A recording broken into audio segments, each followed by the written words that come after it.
Sexual problems are almost never about sex.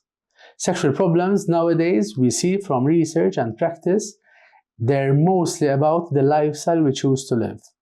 If we don't have enough energy when we get home, if we don't have space in our minds because they're cluttered with overthinking, then there's no room for desire for our partner or anyone else.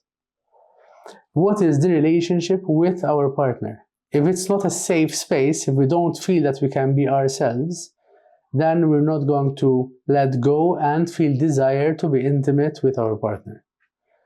The relationship with ourselves. If we never feel that we're good enough, then how are we going to present something which is not good enough to the person we love the most? So sexual problems are mostly about the lifestyle we choose to live, the relationship we have with our partners, and mostly the relationships we have with ourselves. Do we feel we're good enough?